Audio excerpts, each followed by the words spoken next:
La historia del voto en Estados Unidos no siempre ha sido una historia de libertad. En sus inicios fue un privilegio reservado para unos pocos hombres blancos, ricos y propietarios. Hoy, votar parece un derecho básico, pero durante gran parte de la historia del país, ese derecho fue una batalla constante. Este es el viaje de cómo la democracia estadounidense pasó de la exclusión a la participación masiva. Una historia llena de luchas, reformas, traiciones políticas y victorias cívicas. La historia de cómo el pueblo aprendió a hacerse escuchar.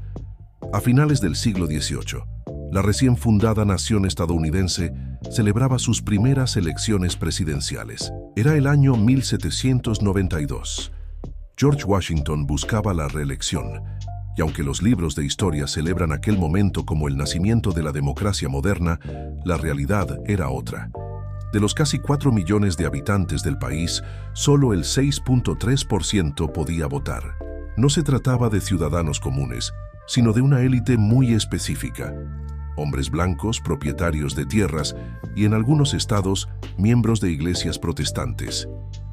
Aquel año, unos 28,000 votos fueron suficientes para representar a toda la nación. Una cifra insignificante que mostraba lo limitado del proceso. En la mayoría de los estados, ni siquiera eran los ciudadanos quienes votaban directamente por el presidente. Eran los legisladores estatales quienes elegían a los electores del colegio electoral. En otras palabras, el pueblo apenas tenía voz. Sin embargo, esa era la semilla de una democracia que, con el tiempo, crecería. La verdadera expansión del voto comenzó con una figura polémica, Andrew Jackson. En 1828, Jackson venció al presidente John Quincy Adams en una de las elecciones más intensas de la historia temprana del país.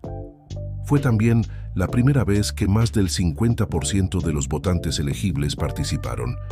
Por primera vez, miles de hombres blancos sin propiedades podían votar. Jackson se presentaba como el hombre del pueblo, un militar convertido en héroe nacional. Su victoria marcó el nacimiento de la democracia jacksoniana, una era que amplió el voto a la mayoría de los hombres blancos adultos, pero que aún excluía a mujeres, afroamericanos y nativos americanos. La participación electoral empezó a dispararse. La política se volvió un espectáculo nacional. Los mítines, los discursos y los periódicos políticos dominaron la vida pública. Pero bajo ese entusiasmo popular se escondía una dura verdad. Millones de personas aún eran invisibles para el sistema.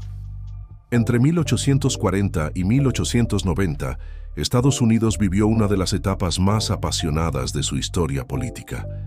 Eran años de debate, de división y de grandes conflictos morales. En 1840, el general William Henry Harrison ganó la presidencia con una participación del 80% de los votantes elegibles. Una cifra impresionante que reflejaba la intensidad política del momento. 20 años después, en 1860, un abogado de Illinois llamado Abraham Lincoln llegaba al poder en medio de un país al borde de la guerra civil. Su elección fue histórica, no solo porque defendía la abolición de la esclavitud, sino porque casi el 82% de los votantes acudieron a las urnas. El voto se había convertido en un acto de identidad nacional. Los ciudadanos ya no votaban solo por candidatos, sino por el futuro moral del país. Pero mientras en el norte la democracia se expandía, en el sur se desmoronaba bajo el peso de la esclavitud. El año 1876 marcó un punto de quiebre en la historia electoral estadounidense. Fue la elección con el mayor porcentaje de participación de toda la historia, un increíble 82.6%. Los candidatos eran el republicano Rutherford B. Hayes y el demócrata Samuel J. Tilden. El país salía de la guerra civil y se encontraba en plena era de reconstrucción, un intento del gobierno por integrar a los afroamericanos a la vida política. Gracias a la enmienda 15, los hombres negros habían ganado el derecho al voto. Por primera vez, miles de ellos participaron en las elecciones, especialmente en el sur. Pero la respuesta de los demócratas sureños fue brutal. Grupos como el Ku Klux Klan intimidaban a votantes negros. A pesar de ello, la participación fue enorme. prueba del fervor político de la época. Los resultados, sin embargo, fueron un caos. Tilden ganó el voto popular, pero en el colegio electoral, la diferencia era mínima. Los demócratas impugnaron los resultados y el Congreso intervino. Finalmente, un acuerdo secreto decidiría el destino del país. Hayes sería presidente, pero a cambio debía poner fin a la reconstrucción. En 1877, el ejército federal abandonó el sur y con su partida comenzó una nueva era de terror político. Los estados sureños aprobaron leyes que volvieron a excluir a los afroamericanos del voto, instaurando el sistema de Jim Crow, que duraría casi un siglo. La democracia estadounidense había hecho una promesa de igualdad y la había roto. El cambio de siglo trajo una sorpresa. Tras décadas de participación alta, el voto comenzó a caer. En 1900, el presidente William McKinley fue reelegido con una participación del 73.7%, aún alta, pero en descenso. 8 años después, en 1908, William Howard Taft ganó con solo un 65.7%. Desde entonces, el país nunca volvió a ver niveles similares. ¿Qué ocurrió? A medida que el número de ciudadanos con derecho al voto aumentaba, nuevas barreras aparecían. En el sur, las leyes Jim Crow imponían impuestos de votación, exámenes de alfabetización y violencia racial. Mientras tanto, en el norte y oeste, las grandes ciudades enfrentaban el desinterés y la apatía política. El voto dejó de verse como un deber patriótico y pasó a ser una opción personal. El entusiasmo de los días de Lincoln y Grant se desvanecía. En 1924, el Congreso finalmente otorgó la ciudadanía a los pueblos nativos. Parecía una victoria, ¿verdad? Pero no lo fue del todo.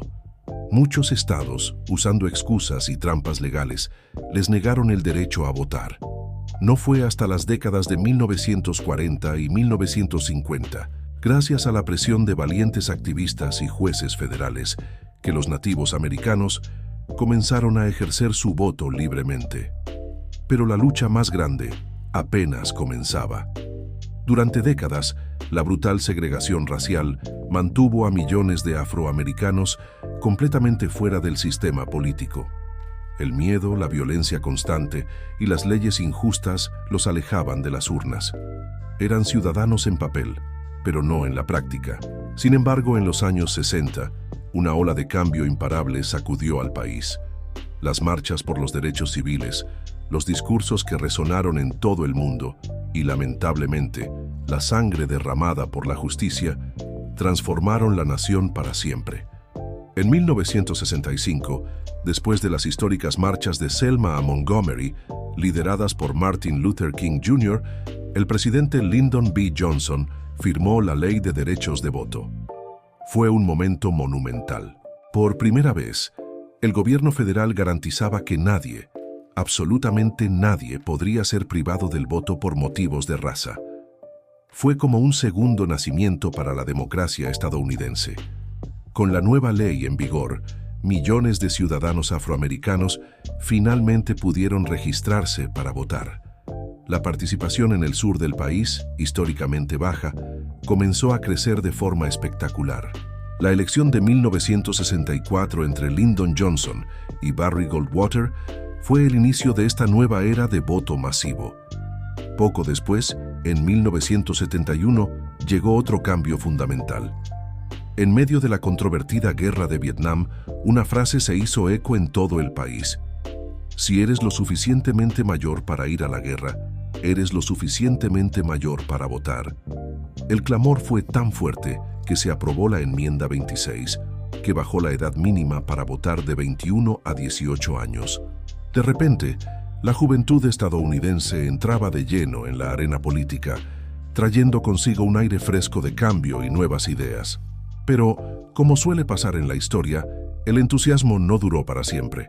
En la década de los 70, el escándalo de Watergate destrozó la confianza del público en sus líderes. La desconfianza hacia los políticos, sumada a las crisis económicas, enfrió el interés por la política. La participación en las elecciones presidenciales de 1976 cayó a un preocupante 53.6%. una cifra muy lejana a las de finales del siglo XIX. La apatía se estaba convirtiendo en el nuevo y silencioso enemigo de la democracia. Las últimas décadas del siglo XX trajeron consigo la modernización del proceso de votación. Las papeletas de papel comenzaron a ser reemplazadas por máquinas de votación electrónica y el voto por correo se popularizó como una opción más cómoda. A pesar de estas innovaciones, la participación se mantuvo estancada, rondando entre el 50 y el 60%. Sorprendentemente, los estadounidenses votaban menos que los ciudadanos de casi cualquier otra democracia desarrollada del mundo. Además, el sistema electoral, con su complejo y a menudo frustrante colegio electoral, seguía generando polémica. El ejemplo más claro llegó en el año 2000. La elección entre George W. Bush y Al Gore se decidió por un margen mínimo de votos en el estado de Florida. Lo que siguió fue un recuento caótico, batallas legales y una tensión que mantuvo al país en vilo, hasta que la Corte Suprema intervino y le dio la victoria a Bush. Lo increíble fue que Al Gore había ganado el voto popular a nivel nacional. El país entero aprendió una dura lección. En Estados Unidos, ganar más votos no siempre significa ganar la presidencia. La confianza en el sistema electoral quedó seriamente dañada. El siglo XXI comenzó con nuevos y complejos desafíos para el derecho al voto. Después de los atentados del 11 de septiembre, la seguridad nacional se convirtió en una prioridad absoluta, y esto tuvo un impacto directo en las leyes electorales. Varios estados comenzaron a exigir documentos de identificación muy específicos para poder votar, una medida que, en la práctica, dificultaba el proceso para personas de bajos recursos, ancianos y minorías que no siempre tenían fácil acceso a dichos documentos. Pero el golpe más duro llegó en 2013. La Corte Suprema, en el caso Shelby County vs. Holder, anuló una parte fundamental de la Ley de Derechos de Voto de 1965. Esta parte exigía que los estados con un historial probado de discriminación racial obtuvieran aprobación federal antes de cambiar sus leyes electorales. Sin esa supervisión, muchos de esos estados actuaron de inmediato. Cerraron cientos de centros de votación en barrios de minorías, purgaron listas de votantes y limitaron las opciones de voto anticipado. La lucha por el derecho al voto, que parecía ganada, volvía a estar en peligro. Pero la historia una vez más dio un giro inesperado. A pesar de los nuevos obstáculos, la gente respondió. En las elecciones de 2016, la participación alcanzó un 60.2%. Y luego en 2020 ocurrió algo extraordinario. En medio de una pandemia global que paralizó al mundo, los estadounidenses salieron a votar en cifras récord. El 66% de los votantes elegibles emitieron su voto, la cifra más alta en más de 120 años.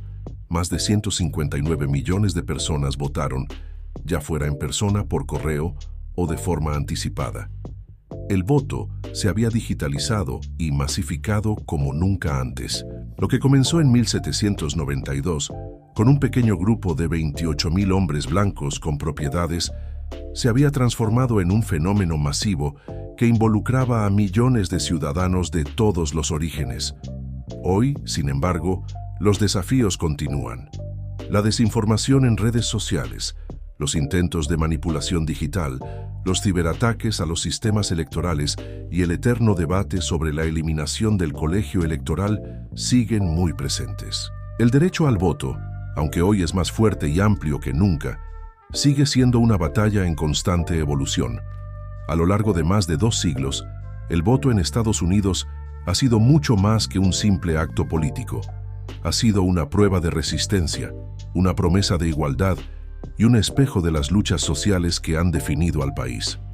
Desde aquellos días en que solo una élite de hombres poderosos decidía el destino de la nación, hasta hoy cuando millones de voces diversas participan en una de las democracias más observadas del planeta, el voto sigue siendo el corazón latente de la nación. Cada papeleta depositada en una urna, cada nuevo registro de votante, cada voz que es contada y cada voz que intenta ser silenciada, forma parte de una historia que aún no ha terminado de escribirse, porque al final La verdadera democracia no es algo que se hereda, es algo que se defiende cada día. Gracias por acompañarnos en este viaje a través de la historia. Si te ha gustado, no olvides darle a me gusta, suscribirte a CurioMax TV y activar la campanita para no perderte nuestros próximos videos. Hasta la próxima.